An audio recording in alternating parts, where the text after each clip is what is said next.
Assalamualaikum warahmatullahi wabarakatuh. Selamat pagi, salam sejahtera bagi kita sekalian.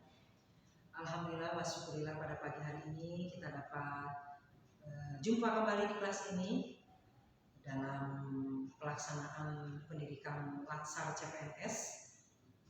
Hari ini kebetulan saya akan menyampaikan materi tentang agenda 2. Tapi sebelum ke penyampaian materi agenda 2 dalam pelaksanaan di Latsar ini, saya akan menyampaikan perkenalan dulu ya, karena ada pepatah yang mengatakan tak kenal maka tak sayang.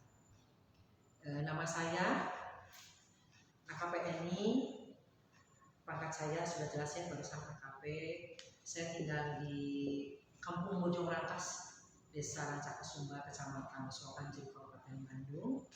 Kemudian status saya K24, K21 kawin, ya sudah menikah, anak 2 dan cucu 4. Kemudian di tempat tugas saya untuk saat ini selain saya mengajar, saya bertugas di PS Patung Bapinsis di Pusdikmin Mendikbud. Kemudian untuk rekan-rekan nanti perkenalannya sambil berjalan ya. Untuk selanjutnya saya akan menyampaikan materi tentang agenda 2 ya, agenda 2 dalam pembelajaran nilai-nilai dasar ASN berakhlak. Nilai-nilai dasar ASN berakhlak ini terdiri dari 7 portfolio. Ber-nya itu merupakan akronim dari berorientasi pelayanan, kemudian A-nya akuntabel, K-nya kompeten, H-nya harmonis, kemudian L-nya loyal, kemudian A-nya adaptif, dan K-nya adalah kolaboratif. Pada saat ini saya akan menyampaikan materi kepada rekan-rekan mengenai modul yang ketiga, yaitu tentang portfolio kompeten. Kompeten ini, modul ini merupakan bagian dari materi Latsar CPNS dalam materi berakhlak. Materi berakhlak ini adalah nilai-nilai operasional perilaku ASN sesuai dengan kode etik dan nilai-nilai dasar sebagaimana dimaksud dalam pasal 5 Undang-Undang Aparatur Sipil Negara, yaitu ASN nomor 5 tahun 2014, dan surat edaran Permenpan RB nomor 20 tahun 2021 tentang operasional nilai-nilai dasar ASN berakhlak. Kemudian untuk menanamkan pemahaman dan perilaku tersebut, salah satunya setiap ASN adalah perlu untuk kompeten. Kemudian yang berikutnya, modul ini akan membahas upaya pemahaman dan pentingnya serta perlunya pengamalan nilai kompeten dalam setiap pelaksanaan tugas bagi peserta Latsar CPNS. Kemudian para peserta CPNS yang berbahagia, berikutnya saya akan menyampaikan tentang tujuan pembelajaran dari berakhlak yang ketiga, yaitu kompeten. Tujuan pembelajaran yang pertama, agar para peserta didik memahami konteks lingkungan strategis yang mempengaruhi pengolahan dan tuntutan karakter dan kompetensi ASN yang sesuai. Kemudian yang berikutnya, memahami kebijakan dan pendekatan pengelolaan ASN. Kemudian tujuan pembelajaran berikutnya untuk memahami dan peka terhadap isu-isu kritikal dalam merespon penyesuaian kompetensi ASN. Kemudian tujuan pembelajaran yang berikutnya, memahami pentingnya pengelolaan pengembangan ASN dalam konteks pembangunan aparatur dan tantangan global. Kemudian mampu juga mengajukan pemikiran-pemikiran kritis dalam penguatan kompetensi ASN di lingkungan instansi dan konteks nasional serta global. Kemudian tujuan pembelajaran yang keenam, yaitu menjelaskan aspek kompeten secara konseptual teoritis dengan perilaku terus belajar dan mengembangkan kapabilitas diri. Kemudian bisa menjelaskan paduan perilaku kompeten sebagai wujud nilai kompeten sebagai bagian nilai-nilai dasar ASN berakhlak.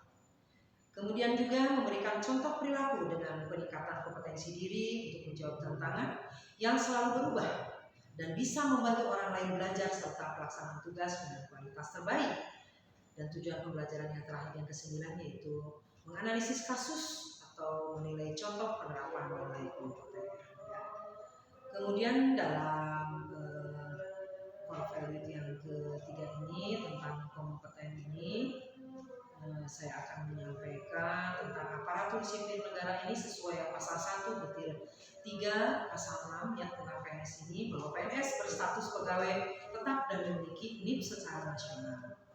Kemudian menduduki jabatan pemerintahan, dan fungsi daripada ASN itu sendiri yang pertama adalah pelaksana kebijakan publik, kemudian sebagai pelayan publik, dan sebagai perekat dan pemersatu bangsa. Kemudian aparatur sipil negara ini diangkat ya sesuai pasal 1 butir 4 dan pasal 7, diangkat dengan perjanjian kerja sesuai kebutuhan instansi dan ketentuan undang-undang. Kemudian melaksanakan tugas pemerintahan, dan yang berikutnya adalah peran ASN. Selain fungsi ASN, saya sampaikan peran ASN sebagai perencana, pelaksana, dan pengawas. Yang pertama tentu tugasnya yaitu penyelenggaraan tugas umum pemerintahan, kemudian pelaksana pembangunan nasional melalui Yanlik yang profesional, kemudian yang ketiga bebas dari intervensi politik, ya, bersih dari praktek KKN, korupsi, dan nepotisme. Kemudian yang paling harus para peserta pahami yang untuk nilai-nilai dasar ASN, di sini ada 15 nilai-nilai dasar ASN, tapi yang harus rekan-rekan sangat cermati adalah di poin nomor 5, 8, 9, dan 13 ya. Poin nomor 5 yaitu membuat keputusan berdasarkan prinsip keahlian. Kemudian yang ke-8 mempertanggungjawabkan tindakan dan kinerjanya kepada publik.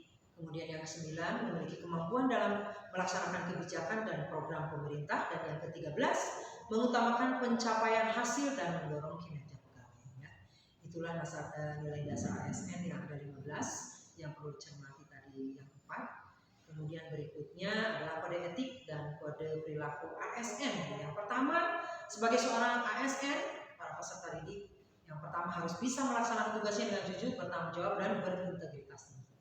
Kemudian sebagai seorang ASN harus bisa melaksanakan tugasnya dengan cermat dan disiplin. Kemudian bisa melayani dengan sikap hormat, sopan, dan tanpa tekanan. Kemudian melaksanakan tugasnya sesuai dengan ketentuan peraturan perundang-undangan, melaksanakan tugas sesuai dengan perintah atasan, dan tentunya pejabat yang berwenang sejauh tidak bertentangan dengan ketentuan peraturan perundang-undangan dan etika pemerintah. Kemudian berikutnya bisa menjaga kerahasiaan dan menjaga yang menyangkut kebijakan negara. Kemudian menggunakan kekayaan barang milik negara secara bertanggung jawab, efektif, dan efisien. Menjaga agar tidak terjadi konflik kepentingan dalam melaksanakan tugasnya, memberikan informasi secara benar dan tidak menyesatkan kepada pihak lain yang memerlukan informasi terkait kepentingan kedinasan. Kemudian tidak menyalahgunakan informasi inter negara, tugas, status kekuasaan, dan jabatannya untuk mendapat atau mencari keuntungan atau manfaat bagi diri sendiri atau untuk kepentingan orang lain. Kemudian bisa memegang teguh nilai dasar ASN dan selalu menjaga reputasi dan integritas ASN. Dan yang paling akhir bisa melaksanakan ketentuan peraturan perundang-undangan mengenai disiplin pegawai ASN. Ya. Rekan-rekan peserta didik sekalian, itulah ya yang harus rekan-rekan pahami. Kita kembali kepada branding ya. 7 dari Converlit yang ya.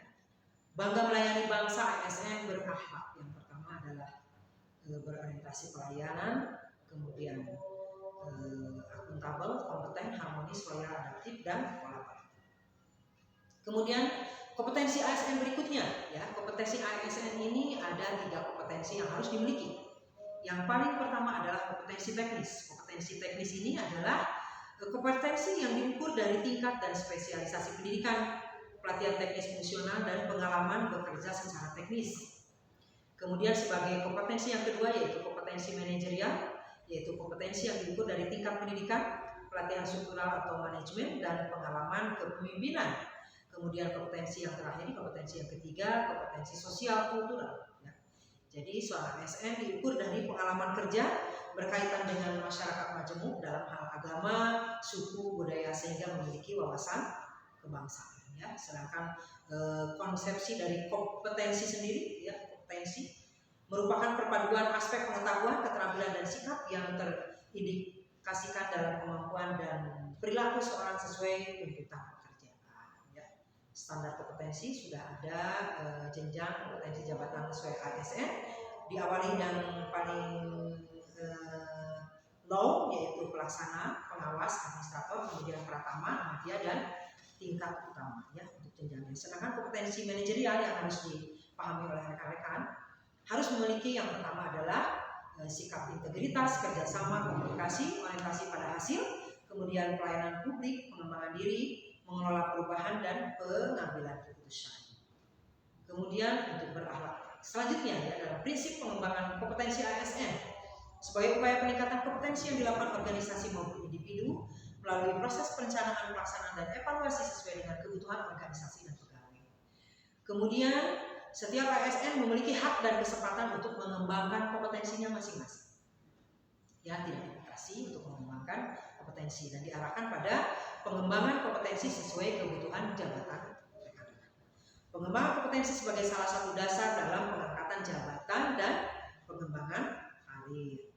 Pelaksanaan pengembangan kompetensi ASN mulai dari pendidikan dan pelatihan dilaksanakan secara klasikal dan non klasikal.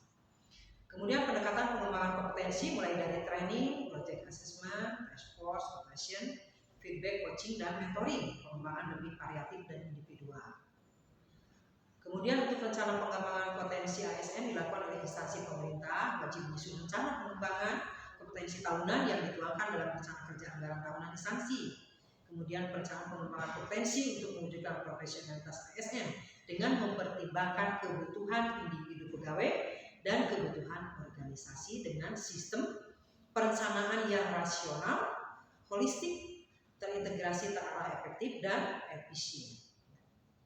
Kemudian yang perilaku kompeten, basic sinergi perilaku kompeten, mulai dari learning by practicing, kemudian learning by experience. Kemudian berkinerja yang berakhlak itu seperti apa? Ya, rekan-rekan peserta didik. Jadi setiap ASN sebagai profesional sesuai dengan kualifikasi, kompetensi, dan kinerja. Kemudian ASN terikat dengan etika profesi sebagai pelayan publik. Rekan-rekan memiliki undang-undang ASN yaitu pasal 4 dan pasal 5 undang-undang ASN. Kemudian perilaku etika profesional secara operasional tunduk pada perilaku berakhlak ya. Surat edaran Menpan RB 22 tahun 2021. Untuk meningkatkan kompetensi diri bisa merubah mindset, kemudian mengembangkan mandiri secara pedagogik ya, kemudian bisa memanfaatkan sumber keahlian pakar atau konsultan, bisa melakukan jejaring formal atau informal atau net. Kemudian dalam perilaku kompeten ini kita juga harus bisa membantu orang lain belajar ya, aktif dalam pasar pengetahuan atau forum terbuka, kemudian memanfaatkan dokumen kerja seperti laporan kerja, materi presentasi, artikel, dan lain-lain. Aktif mengakses dan mentransfer pengetahuan melalui akses dan transfer dalam bentuk melibatkan dalam jejaring ahli, bisa mendokumentasikannya. Kemudian sosialisasi informal seperti morning tea, ya, coffee morning seringkali menjadi ajang transfer untuk pengetahuan. Melaksanakan tugas dengan terbaik. Kita harus bisa melaksanakan tugas dengan baik rekan-rekan peserta didik ya. Sebagai ASN, pengetahuan menjadi karya, kemudian mewujudkan pengetahuan yang bertumbuh menjadi karya nyata, makna hidup dan bekerja baik, pentingnya berkarya terbaik sejalan dengan tujuan hidup seseorang. Kemudian tipikal individu semangat berkarya yang dapat mendorong dan menahan kesuksesan bekerja. Demikian sebagai penutup bahwa kompeten ini mengembangkan kompetensi diri, ya, bisa membantu orang lain belajar dan melaksanakan tugas terbaik, ya, 3M, ya, mengembangkan kompetensi diri, membantu orang lain belajar dan melaksanakan tugas terbaik. Kemudian rencana tindak lanjut mewujudkan 3M untuk kompetensi, evaluasi dan feedback. Sampai di sini untuk para peserta didik, apa ada pertanyaan? Silakan kalau ada yang mau ditanyakan. Tidak ada yang ditanyakan? Kalau tidak ada yang ditanyakan, untuk pertemuan saat ini saya akhiri sampai di sini. Mohon maaf apabila dalam penyampaian materi ada yang kurang berkenan di para peserta sekalian. Saya tutup dengan wabillahi taufiq wal hidayah. Wassalamualaikum warahmatullahi wabarakatuh.